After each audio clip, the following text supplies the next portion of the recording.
All right, you guys going to have to fill me in on this because I've only heard this through word of mouth that there's another celebrity crap talk in Atlanta. Atlanta restaurants, apparently.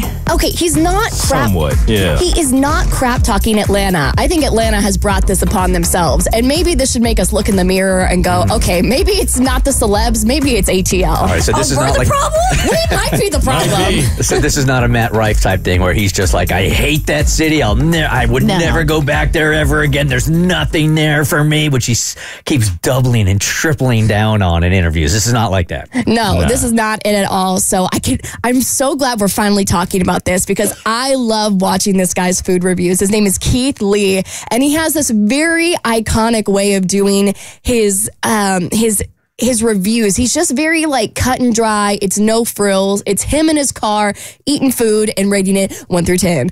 And it's because he's very popular on TikTok, correct? He's very, very popular on TikTok. And so he is going viral because he was recently driving through Atlanta. He went to the One Music Fest that happened over the weekend. And he tried out some of the restaurants that some of his followers recommended to him. One of them was called The Real Milk and Honey. And he says he only goes to places if he gets like over 100 recommendations from his followers. So he goes there and he had a horrible customer service experience where they wouldn't take in call-in orders. And so they showed up to the restaurant and they said they were open until 5. And then he was there at 4 and they said that they were closed for deep cleaning. He just had this horrible customer service experience. And he said, look, I don't want anybody trashing this restaurant. This was my experience. I'm just here to report what you told me I should try and essentially what my experience was. And so then other people were like, okay, well, there's a place down the street called The Dining Experience. Try that place. And it was a great day for The Dining Experience because then he shows up to that place. They treated him super well. He had great food there and it was a winning situation for them. However, people were sharing their experiences in the comments and stitching him, talking about how Atlanta restaurants, that's not an isolated experience. They've experienced that at other restaurants, and it's just created this frenzy around some of the weird rules that some ATL restaurants have. So do we have one of Keith Lee's reviews? Yeah, this is it right here. Me and my family are in Atlanta, and currently we are at the Real Milk and Honey. I got it. Let's try it and rate it 1 through 10. As you can see, I don't have any bags in my hands. We are at the Real Milk and Honey on Main Street in College Park. Before we came, we attempted to call our order in. We were greeted with an automatic message that said they do not take call-in orders. The automatic message said the only way you can do pickup is through DoorDash. We went through DoorDash, they was closed. But online, it said they closed at 5 o'clock. We went on DoorDash at 4 o'clock, but we were already here, so we just went inside.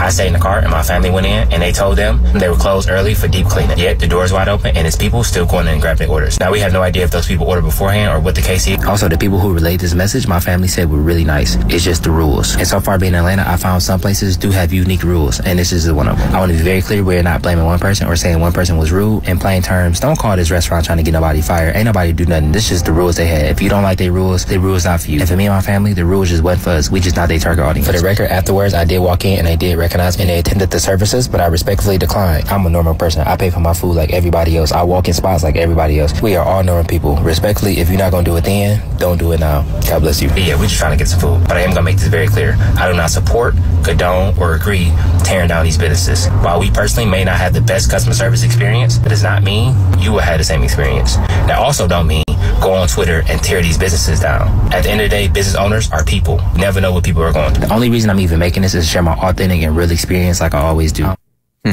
Yeah, so that was his experience with an Atlanta restaurant, and it's gotten so big that even Cardi B has commented on it, and she said, I'm a celebrity, and even when I try to get customer service at certain restaurants around town, it's not a good experience. And I believe we also have a clip of one of her Instagram lives of her going off. I feel like Atlanta restaurants, they don't like to make money. They don't like people. They don't like their customers. They just don't like it. Go like, hey, I would like to make an order. Oh yeah, we don't take orders. I have to tell like people that order food from me, like, can you just name drop my name? Because they don't do no pickup orders. They don't do deliveries. They just don't do They be closed on the most random You go looking for a restaurant. Oh, they look good. Oh, they close. What do you mean? Y'all close Monday through Wednesday. Oh, they close on Tuesday. Y'all motherfuckers don't like making bread. Like, I don't get it. And then with some Atlanta restaurants, it's either they open too late or they close too early. Like, motherfuckers be closing like at 6 o'clock. It's just insanity. I think that you have to remember too, I have no qualms with the restaurant being closed on a Monday and a Tuesday. That actually makes total sense to me because that's their weekend. They have to stay open Friday, Saturday, and Sunday because that's when a bulk of the business comes in. They deserve to take a day off. And from the restaurants I've been to, they are still severely understaffed.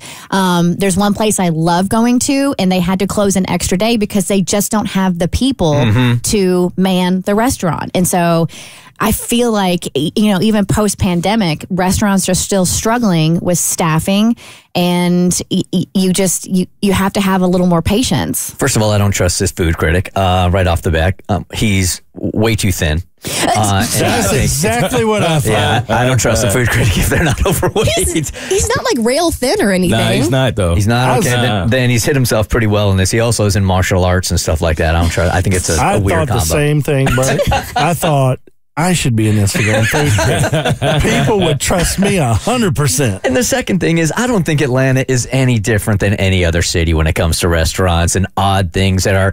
You know how many restaurants there are in this city? I mean, thousands and thousands and thousands. So I'm sorry the restaurant down the street from you has odd hours, but this is not an Atlanta thing. This is a restaurant thing. I do feel like, obviously, it depends on where you go. There are a lot of places where you get good service. There are some where you don't get the great service. But what I do love about what Keith Lee does is I love the fact, because I didn't know who he was before all of this happened, but then I started doing my research, and I love the fact that wherever he goes, he doesn't allow them to treat him better than they treat everyone else. Like, they know who he is. They immediately try to switch it up. And I've been in those situations where I've seen that. I've been on both sides of it, and I feel like you should treat everyone that's paying money like they're an important customer. And he doesn't go for that. There are a lot of videos of people recording him saying, don't serve me if you're not going to serve the 100 people that were here waiting before me.